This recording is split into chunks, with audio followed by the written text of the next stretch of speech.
Everybody, welcome back. The Beast is gonna get his official review.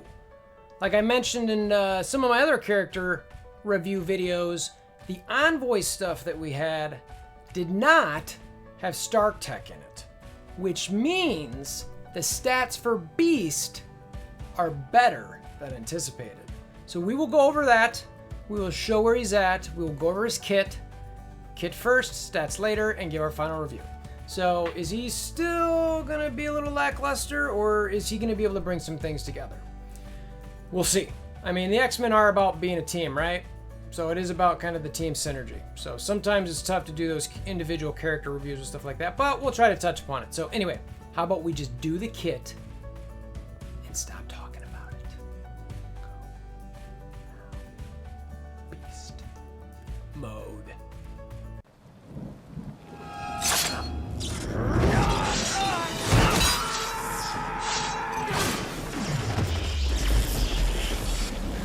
Bring me WolverThor! Okay, so Beast's kit. If you're not aware of this bot on Discord, it is called the Ultron bot. It gives you all kinds of different cool stuff. Great tool, go check it out. So anyway, basic for Beast. Dignified Strikes. Attack target for 210% damage and adjacent targets for 160% damage, plus flip one positive effect to a negative effect on each target. When this character performs a counterattack or assist, hello Storm, they flip two positive effects to negative effects on each target. So the T4s here, they increase the primary target damage by 40% and the adjacent target damage by another 40%. I don't really see this as a big T4 upgrade, to be honest with you. We'll see where it plays in the likely scheme of turn order.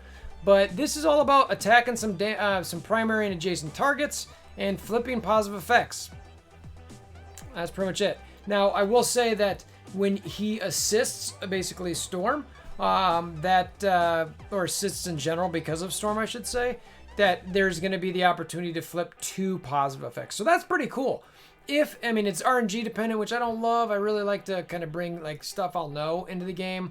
But as far as a basic goes, you know, it's got some stuff packed into it, so not too bad. It's, again, we'll see about the damage, and of course he needs to have good focus as well. Special.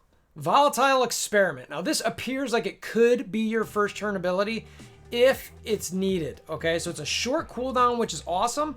3 energy only is needed for this. Clear 1 to 2 negative effects from self. Heal the 2 most injured allies for 20% of this character's max health. Attack all enemies for 250% damage. So for the T4s, it guarantees the 2 negative effects from self, and it increases the damage to all enemies by 50%. The upgrade from 1 to 2, or the guaranteed 2, I should say, I never love those type of T4 upgrades. I really need something more significant than that. The attack all enemies to 50%. If it ranks pretty good, and knowing that it's going to hit all enemies, that's not too bad. And since it's on such a short cooldown, you could really see this kind of being used a lot. Now, the interesting part is there's no T4 upgrade for the amount you heal, whether it's the most injured or the number of allies or the amount of health you heal for. So from this one, you obviously need to know what his HP is going to be. And we'll check that out in a little bit when we get to the stats. Next up is his ultimate called Mutant Enhancement. This is your turn 2 ability. It's got a little bit longer cooldown on it, on a 6 energy cooldown. So this you're not going to be using all that often. Now I will say, well, we'll get to it in a second. Apply offense up to self. And before I even read all these, this is the buff ability. So he's just going to buff people. Now, he's only going to do it for 1 turn. Okay, so that's the key part. Now, it's a long cooldown, and it's a 1-turn buff. If it was a 2-turn buff, I'd really, really like this ability. Apply offense up to self and all blaster, brawler, and X-Men allies. Apply defense up to self and all protector, controller, and X-Men allies. Apply speed up and generate ability energy for self and all support and X-Men allies. Apply regeneration to self and all mutant allies. So the one that's highlighted in bold there, I take that as his T4 upgrade. So if you want to actually get the regeneration, you've got to T4 him, and I would advise that you do that. That seems like it's probably essential. So there's a lot to unpack in this ability, But the thing to remember is X-Men get offense up, defense up, speed up, and they get 1 ability energy on top of, if you T4 him, a regen. So he gives them a lot of buffs for 1 turn. Now, again, he gives himself energy, so it's not really a 6-turn cooldown, it's a 5-turn cooldown, but still, that's a long time to go in between buffs. So now if the rest of the X-Men, Phoenix, if you're using her, are giving you defense up, that's great, you know, but, you know, using him in a raid scenario with Phoenix, healing her, you know, that does potentially be problematic. If you can keep her as Jean Grey, maybe not, it's great, defense up for a bit, you know, you pass on this and then you use it, but I don't know. So I'm struggling with this one a little bit. I really would have liked this if it was a 2-turn buff. It's not, but it does, you're not going to complain about getting buffs, right? The key is, can this actually make a difference in raids? You know, this is not a PvP stat thing. You know, I guess maybe war, I don't know, we'll see. So you know, but they're already really good in war, so I'm not sure I'm going to buy that. But anyway, that's his ultimate. It should in theory be his turn 2. The special might be turn 3 if you go basic first and save the special for a later turn, but we'll see on that. Next up, his passive. It's called Stars and Garters. On turn, apply regeneration to the most injured ally. If that ally is an X-Men, heal that ally for 15% of this character's max health. So he's doing a lot of, you know, healing, and that's kind of nice. Obviously, he's got the 1 special, and then on his turn, he'll do a regen, and he'll also heal if they're X-Men. Gain 10% resistance for self and X-Men allies. If you T4 it, it's an additional 10% for a total of 20% resistance for self and X-Men allies. If this character has 3 or more X-Men allies at the start of the battle, the first ally death does not count towards the loss of a medal in campaigns and challenges. This is one of the most unique abilities in the game. Again, when I did the original Envoy video on this, I didn't really see the point of it. I mean, I get it. I understand it. When I went through the game and did all the challenges and the campaigns, I didn't need the X-Men. So I was fine, whether it was a Heroes or a Challenge or Nexus or whatever. I didn't need it. So he needs himself and 3, so it's a team of at least 4 X-Men. And I'm not sure there's that many challenges that you can really do that with. Maybe I don't know. So maybe something's coming. People have theorized it's something for ISO, I suppose. Maybe if you need them for ISO to get those 3 stars, so you don't have to run them every time. But ISO weight is not meant to be a big time sink either. So hopefully that's not made so you're really struggling to 3-star a lot of those, you know, type of nodes. So anyway, we'll see. Not a bad passive overall, not a great one either. But, you know, that's Beast Kit. You know, again, I still stick by the fact it's good, solid. The heals are great. The on turn would be awesome if it was on any X-Men's turn, heal the most injured ally, and on own turn, if you know you also heal the most injured ally, and if it's an X-Men, it'd be 15%. That'd be great. It'd be like, all right, now this guy's bringing the noise a bit. He's bringing the noise. So anyway, let's check out what he's got in the stats. For those of you who are not aware, I have a giant spreadsheet that has all of the character stats in the game. I put them in their respective columns and then I rank them. And then I have an average rank for all of them so I can see, based on stats alone, within that character's stat/kit, where they kind of stack up against each other.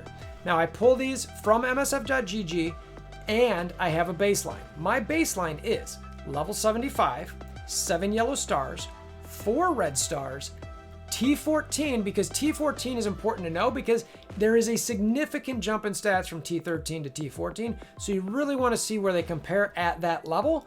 25% Stark Tech and passive level 4. So let's see where Beast stacks up. You can see him behind me. Let's zoomage in. So Beast comes in at 47. Like I mentioned, previously I had him way at the bottom because the stats that we got from the Envoy program did not include Stark Tech, and they really should have. So he had a disadvantage, as did Squirrel Girl and Emma Frost. But Beast is much better than anticipated as far as stats go, so that's a positive. So health, before any other buffs from anybody else on his team, is ranked 35th. So that's actually not bad on a short cooldown. His health is 199k. That's great. Damage, it's 101. That's actually pretty weak. But given that he's not meant to be a full damage dealer, okay, he's supposed to have a little intellect. 12,995 is his damage. So let's see if he's got the focus coming here later. Armor, 4489. Again, pretty bad. 114. Not loving that. Focus. Much better with that stat increase. 54. 6792. So the flipping of those effects should come in handy. It's not as high as I'd like, but it's not too bad. Resistance is even better at 32. 6792, he's right up there with Human Torch and Rhino.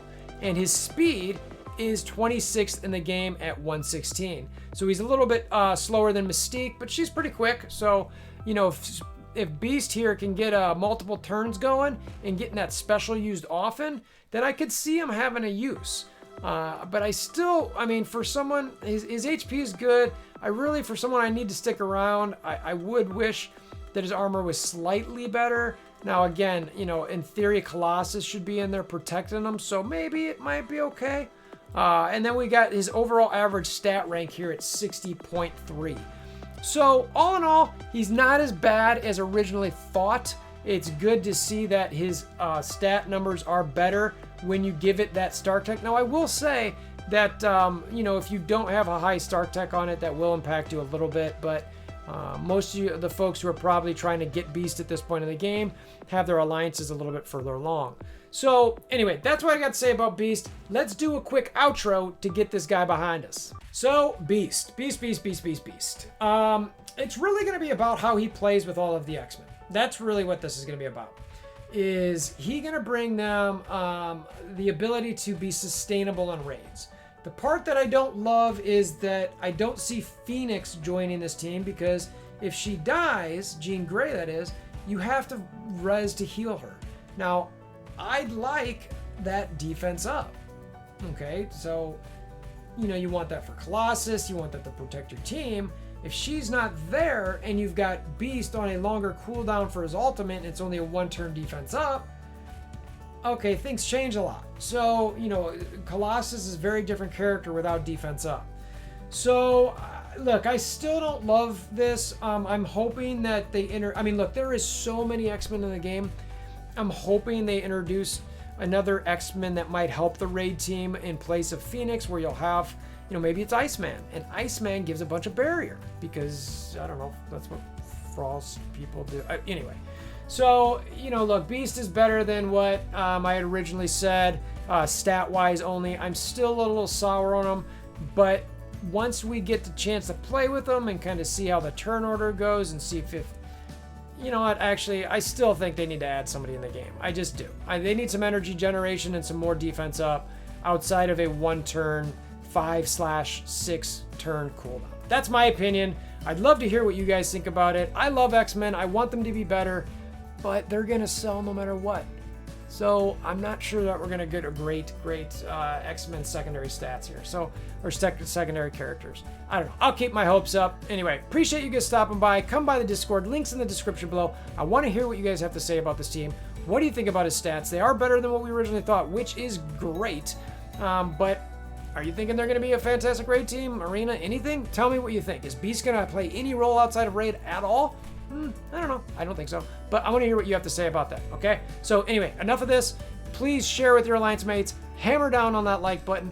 Subscriptions. What is there? Notification. You know the stuff. The widgets and gadgets and button thingies. They're all below. Go do those. And until next time, I hope you have a wonderful day.